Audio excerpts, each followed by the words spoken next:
Hey there, everyone. This week, we're going to be taking our music reading skills and expanding them towards the instrument of the piano, being able to recognize keys on the piano and then take notation that we've already learned and read it, find the notes that it's referring to on a piano keyboard. Now, to start with, our musical alphabet. We know we have 7 letters. We're going to use the first 7 letters of our American or English alphabet. A, B, C, D, E, F, and G. Learning to access the piano is about learning which of these notes corresponds to which of the keys on the piano. So to start with, in your Schoology, I've given you access to this document. It's called Paper Practice Piano. It's a PDF document, and there's 2 pages to this, one of which has a piano that's got all of the key names filled out, and one that has a blank piano. So this is going to be important for you to have for your reference. Your theory packet also has a paper piano, which is going to look similar to the one that I have. Maybe not exactly the same. So, you'll notice that the piano is broken up into white keys and black keys. The white keys are made up of the 7 notes that just make up our normal musical alphabet. Just our normal notes without any of the flats and sharps. You can see the notes that have flats and sharps. Those are the black keys. We don't need to worry about those this week, except for the fact that finding keys on the piano is, well, we need to know where the black keys are in order to tell us where or which white key corresponds with which letter.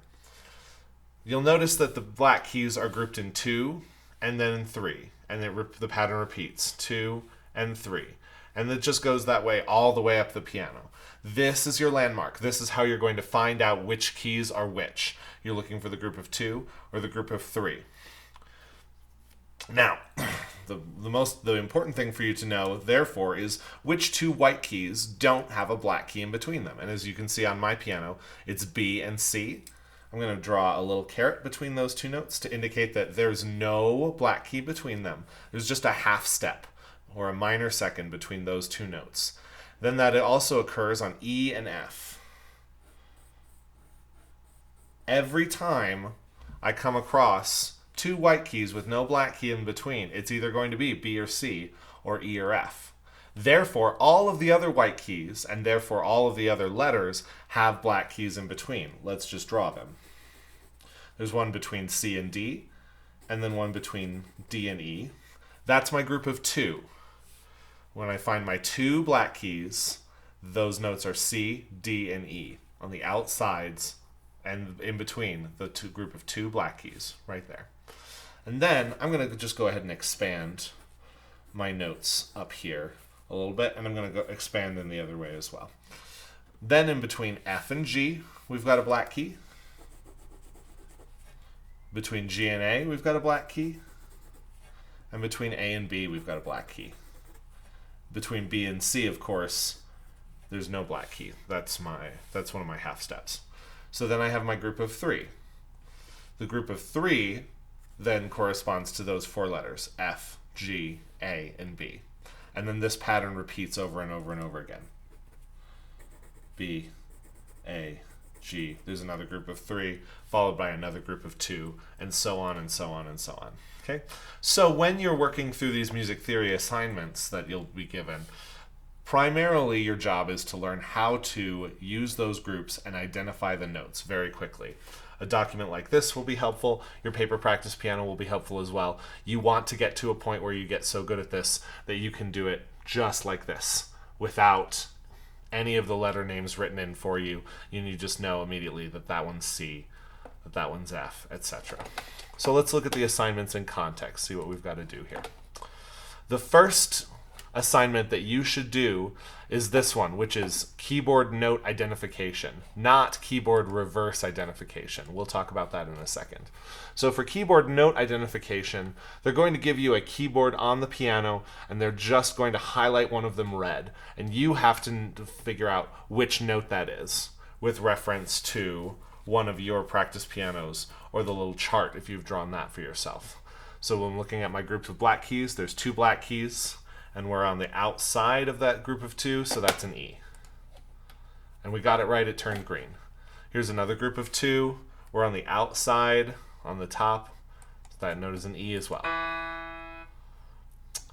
My group of 3, we know F is the lowest at my group of 3, F, G, A.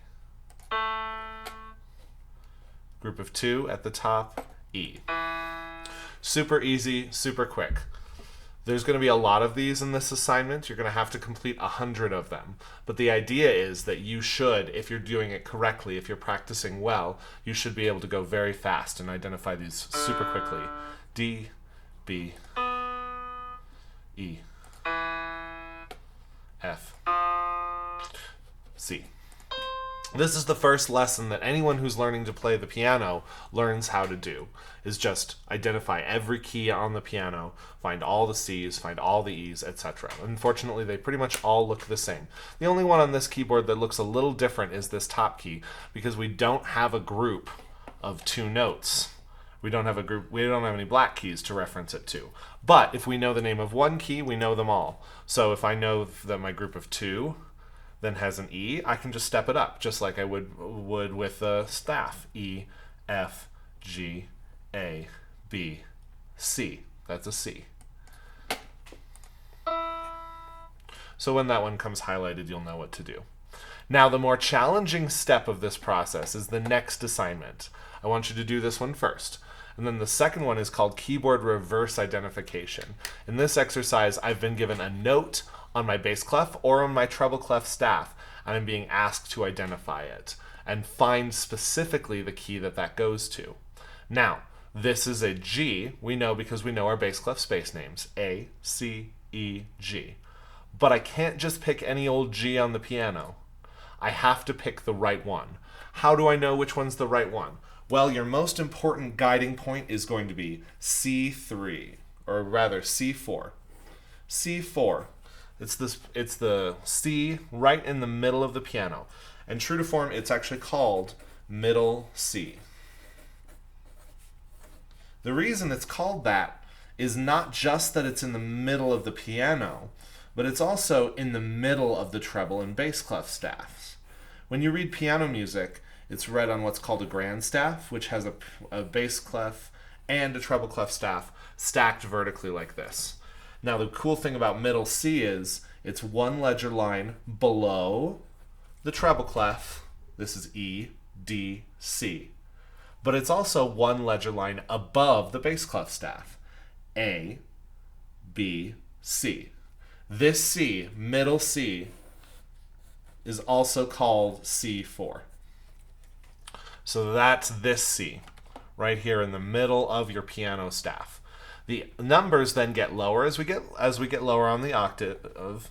So the next octave down for C is C3, and the next octave down is C2. And as we go higher, C5, and then C6.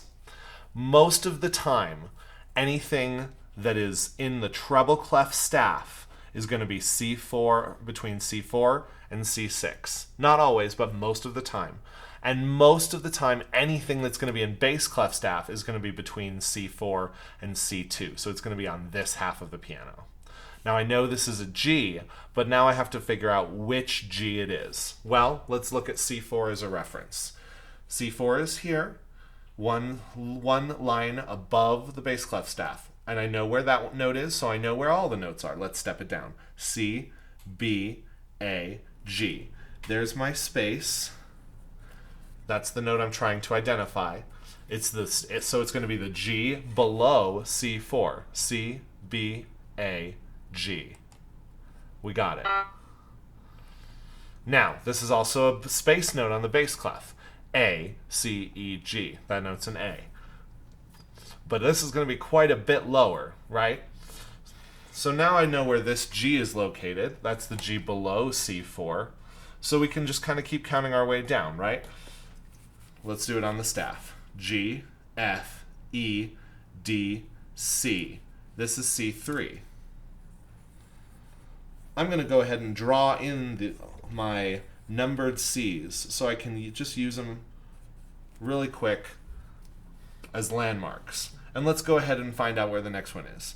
C, B, A, G, F. Now I need ledger lines. E, D, C.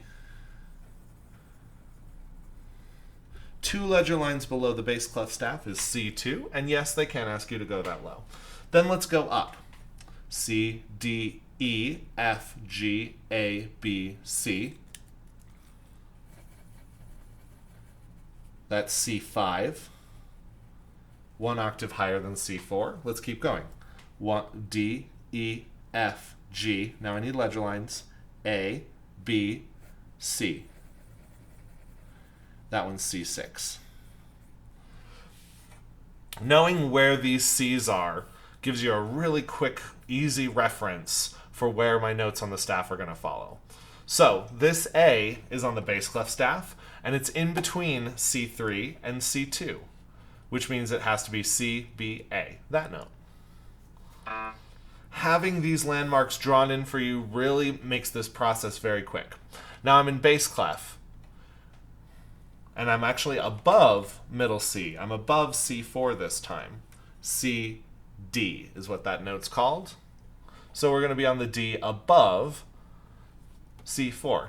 And this is one of those examples I told you about where a note that's higher than middle C is still written in bass clef. That can happen if you get a lot of ledger lines above the bass clef staff. You're going to move up above C4. Same thing if you get a lot of ledger lines in the treble clef below the staff, then you're going to be moving below C4. Won't happen very often though.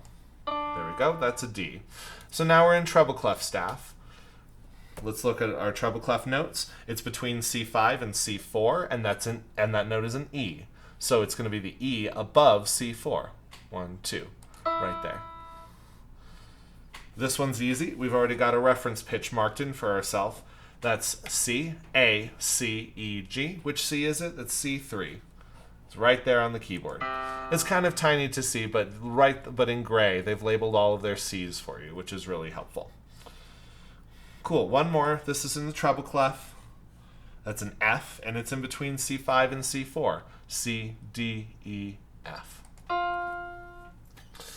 So like I mentioned, it's going to be really important for you to be able to identify all the notes on the keyboard very quickly and very easily before you turn it over and do the reverse identification exercise, which is going to combine the two skills of reading your treble clef and reading your bass clef notation, and then finding the key that corresponds to each one of those.